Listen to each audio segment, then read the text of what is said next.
We're not going to take it anymore. Kamala, you're fired. Get the hell out. Get the hell out of here. You're out of here. Get out of here.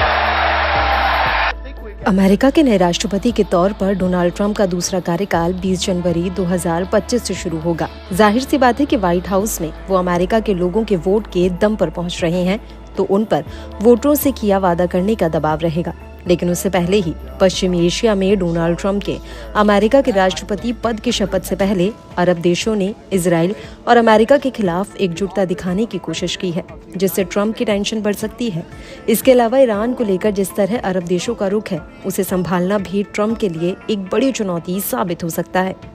दरअसल Trump के पहले कार्यकाल में Iran के खिलाफ America को Saudi अरब और संयुक्त अरब अमीरात दोनों का साथ मिल रहा था। उस दौरान ट्रंप प्रशासन ने ईरान के प्रति एक रणनीति अपनाई, जिसे मैक्सिमम प्रेशर कैंपेन कहा गया। इस कैंपेन में 2015 के ईरान के साथ परमाणु समझौते से हटना और ईरान पर आर्थिक प्रतिबंध फिर से लगाना शामिल था। ट्रंप ने 2018 में ईरान के साथ परमाणु समझौते से हटने की घोषणा की थी, जिसका लक्ष्य ईरान के परमाणु संवर्धन को रोकने, उसके बैलिस्टिक मिसाइलों पर प्रतिबंध लगाना शामिल था। ट्रंप चाहते थे कि ईरान पर अधिकतम प्रतिबंध लगाए जाएं, जिससे वो अपने प्रॉक्सी, हमास, हूती और हिजबुल्लाह को भी समर्थन न दे पाए। ट्रंप प्रशासन को इस मामले में कुछ हद तक सफलता मिली, खासतौर पर सऊदी अरब और यूएई से समर्थन जुटाने में।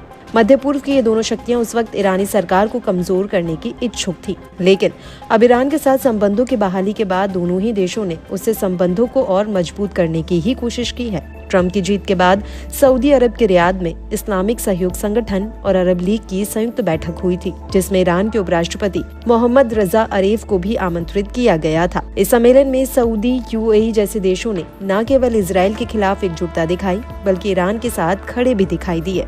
सऊदी अरब के क्राउन प्रिंस मोहम्मद बिन सलमान ने सम्मेलन में इजराइल के खिलाफ खुलकर ईरान का साथ दिया था। उन्होंने कहा था कि अंतर्राष्ट्रीय समुदाय को इजराइल पर ये जिम्मेदारी डालनी चाहिए कि वह ईरान की संप्रभुता का सम्मान करे और उसकी संप्रभुता का उल्लंघन न करे। ट्रंप ने अपने दूसरे कार्यकाल में भी ईरान पर अधिकतम दबाव बनाने की बात कही है, लेकिन इस बार मध्य पूर्व के राजनीतिक समीकरण पूरी तरह से बदले हुए हैं। बहुत संभव है कि इस बार ट्रंप को ईरान के खिलाफ मध्य पूर्व की दो बड़ी शक्तियों सऊदी अरब और यूएई का साथ नहीं मिलेगा।